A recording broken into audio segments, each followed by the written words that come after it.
Bonjour, Christian Dubois, votre coach financier. Aujourd'hui, nous allons parler des systèmes de retraite, les différents systèmes de retraite qui existent et la possibilité de se constituer un complément de revenus lorsque vous cesserez votre activité professionnelle. Alors, la première retraite que l'on connaît tous, c'est la retraite par répartition. Donc, la retraite par répartition, comment ça fonctionne? C'est assez simple, hein. Ce sont les actifs, vous et moi, qui cotisons pour les retraités. Le problème, c'est qu'il y a de moins en moins d'actifs et il y a de plus en plus de retraités. Quand le système a été créé, en 1945, il y avait 8 actifs pour un retraité, ça fonctionnait bien. Et maintenant, il y a environ 3 actifs pour un retraité. Donc le système, il a du plomb dans l'aile, mais on doit faire avec, ne serait-ce que par solidarité envers les autres générations, bien entendu. D'ailleurs, on se rend compte que ce système de retraite par répartition que l'on paye tous, soit prélevé directement sur nos fiches de paye si vous êtes salarié, soit payé au RSI si vous êtes indépendant, eh bien, ce système-là, malheureusement, il a des difficultés et on s'en rend compte puisque la durée, elle n'arrête pas d'augmenter.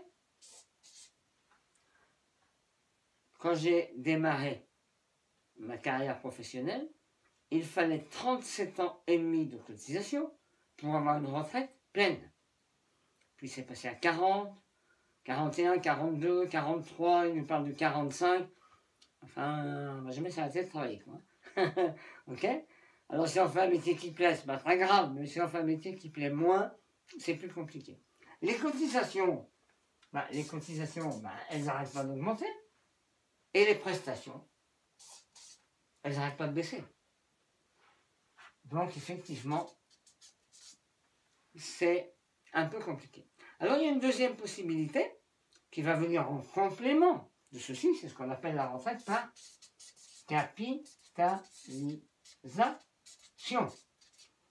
Alors il y a plusieurs possibilités, bien sûr. Il y a l'assurance vie traditionnelle, il y a des retraites spécialisées comme le PERP, comme la loi Madelin, des choses comme ça.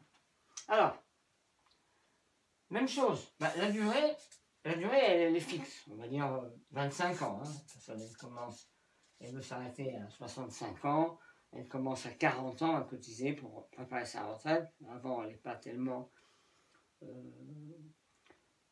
consciente de la nécessité de s'organiser. Elle se dit j'ai le temps.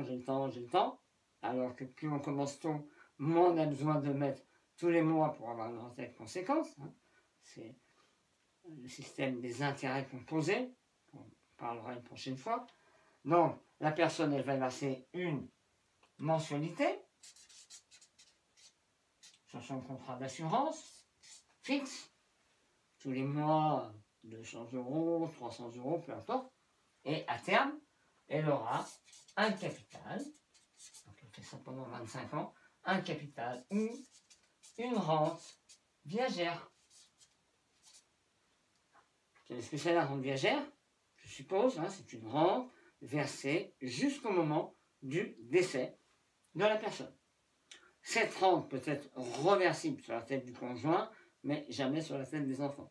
Le mari et l'épouse, ou l'épouse et l'époux. Ça marche dans les deux sens. Et enfin, la troisième possibilité, pour se faire un complément de revenu, eh bien, c'est l'immobilier locatif. Comment ça marche? Eh bien, si on prend un financement sur 25 ans, la durée, si on ne vend pas son bien, ça sera 25 ans. On va avoir une participation. Qu'est-ce que c'est la participation? C'est le crédit que je vais rembourser, moins le montant de mon loyer, et moins un impôt si j'ai un avantage fiscal, moins un gain d'impôt si j'ai un avantage fiscal. Donc ma participation, elle va avoir tendance à diminuer, hein, puisque mon loyer il augmente. Donc ma participation elle diminue chaque année. Au bout de 25 ans, je me retrouve avec quoi? Ben, je me retrouve avec un capital. Ben oui, mon bien immobilier, hein, il est payé, il est là. Des revenus, c'est-à-dire les loyers, qui eux ne sont pas viagers, mais qui sont éternels et qui augmentent chaque année. Et en plus, j'ai bénéficié de l'assurance décès invalidité pendant toute la durée du financement. Alors, les loyers éternels, pourquoi les loyers éternels? Bien, imaginons que vous ayez 1, 2, 3, 4, peu importe, biens immobiliers. Vous avez donc des locataires et malheureusement, vous vous arrachez à notre affection, comme on dit, vous décédez. Qu'est-ce qui va se passer? Les locataires, ils arrêtent immédiatement de payer le loyer? Non, bien sûr que non. Ils vont continuer à payer. Qui est-ce qui va encaisser le loyer? Eh bien, vos bénéficiaires. On va dire votre épouse. Et puis, votre épouse, il lui arrive quelque chose. Elle décède également. Et alors, les locataires, ils arrêtent de payer le loyer? Non. Ils continuent à payer. À qui? Aux enfants. Les enfants décèdent. Les locataires arrêtent de payer? Non. Ils continuent à payer aux petits-enfants. Les petits-enfants décèdent. Arrière-petits-enfants, etc., etc. Tant que les biens restent dans la famille, eh bien, c'est la famille qui encaisse les loyers.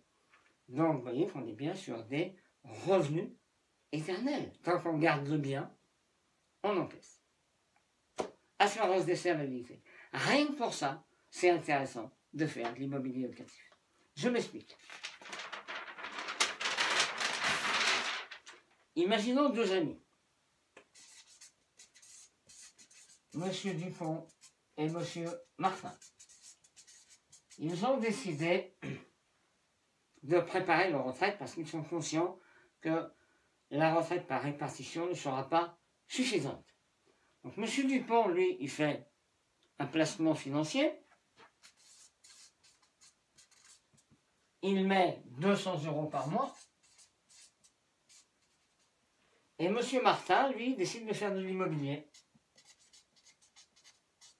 locatif et ça lui coûte également 200 € par mois.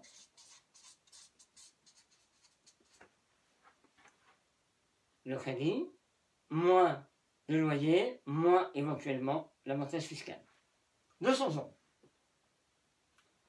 Et puis, ils travaillent dans la même entreprise, ils vont à un séminaire avec la même voiture. Pas de chance sur la route, accident de voiture, ils se tuent tous les deux. Qu'est-ce qui va se passer? Madame Veuve Dupont, elle va à la banque et dit voilà, mon mari avait fait un placement sur un PEL, peu importe, il mettait 200 € tous les mois, il est décédé, s'est tué en voiture, qu'est-ce qui se passe? Bien, madame, votre mari a versé 200 € par mois, multiplié par 12 mois, hein, c'est un an après qu'ils avaient décidé de faire l'opération qu'ils ont eu l'accident, 200 multiplié par 12, 2400 €, plus 60 € d'intérêt, 2460. Madame Veuve Martin, elle va voir la personne qui lui a vendu le bien immobilier, ou elle va voir la banque où il y avait le prêt, et le banquier dit, écoutez, Madame Martin, votre mari avait acheté un bien immobilier à son nom, vous êtes marié sous le régime de la séparation de biens, mais vous êtes l'héritière, et la totalité du prêt a été remboursée par l'assurance décès invalidité, vous ne devez plus rien à la banque, et vous êtes propriétaire dès aujourd'hui d'un bien qui vaut 150 000 €. Ils ont tous les deux mis la même somme, 200 € par mois. Mais le résultat est complètement différent. Alors bien sûr, hein, elles vont pleurer toutes les deux. Hein. Elles ont perdu leur mari. Hein. Mais il y en a une qui risque de pleurer moins fort, moins longtemps. Bien sûr, je plaisante, mais c'est la dure réalité de la vie. C'est comme ça. Voilà, je vous ai mis les 17 lois du succès financier, un cadeau pour vous. Téléchargez, ça me fait plaisir de vous le faire. À bientôt. Au revoir.